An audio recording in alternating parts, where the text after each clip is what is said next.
რა არის პტერიგიუმი, როგორია დაავადების ნიშნები, რას უნდა მიაქციოს ყურადღება ადამიანმა და როდის უნდა მიმართოს ექიმს. ამ საკითხს ეგვესაუბრება ოფთალმოლოგი ნათია ბეროშვილი. მისი განმარტებით, როგორც წესი პტერიგიუმი სამკუთხა ფორმისაა და შესაძლებელია რქოვანაზე გავრცელდეს, რაც გარკვეულ შემთხვევაში მხედველობის გაუარესებას იწვევს.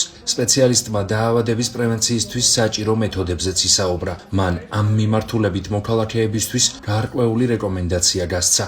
პტერიგიუმი ეს არის თვალის ზედაპირული გარსის, კონიუნქტივის, ფიბროვასკულარული ზრდა, თვალის რქოვანა გარსის მიმართულებით, რომელიც იღებს სამკუთხა ფორმას და მიემართება რქოვანას ცენტრისკენ. დასაწყის პერიოდში გამოხატულია მშრალი თვალისთვის დამახასიათებელი სიმპტომები, როგორიცაა თვალის ხშირი სიწითლე, ადვილად გაღიზიანებადობა, შუქზე მომატებული მგრძნობელობა, ქავილი ხშირად გამოხატული.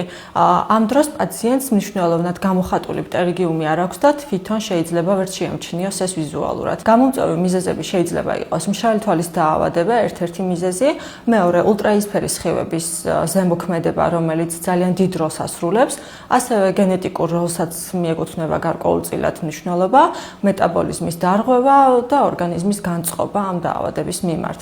შესაბამისად, პრევენციაც უნდა მოვახდინოთ. პირველ რიგში მშრალი თვალის დაავადების მკურნალობა უნდა მოხდეს სრულყოფილ დონეზე მაქსიმალურად და მეორე ულტრაიისფერი სხივებისგან დაცვა მაქსიმალურად რამდენადაც შესაძლებელია.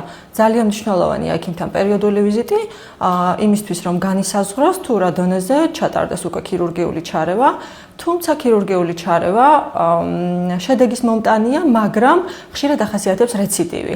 ამიტომ ქირურგიული ჩარევის შემდგომაც მნიშვნელოვანია პერიოდული ვიზიტი თვალის ექიმთან იმისთვის, რომ მოხდეს დაკვირვება დინამიკაში. ოფთალმოლოგმა პტერიგიუმის მკურნალობის მეთოდებზეც გაამახვილა ყურადღება. როგორც ნათია ბეროშვილმა აღნიშნა, დაავადების სიმპტომების აღმოჩენის შემთხვევაში მთავარი და მნიშვნელოვანია ადამიანმა დროულად მიმართოს ექიმს.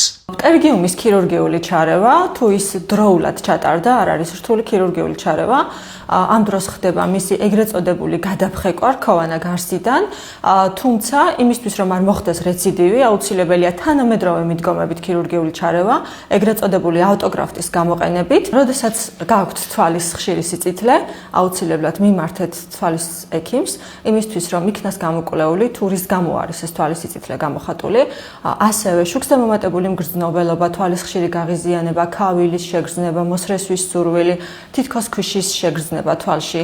ასეთ დროს პერიოდული ვიზიტი თვალის ექიმთან მნიშვნელოვანია იმისთვის, რომ დროულად მოხდეს დაავადების დიაგნოსტირება და შესაბამისად მკურნალობის ჩატარება, რომ არ მივიღოთ გართულებები, თუნდაც პტერიგიუმის სახით.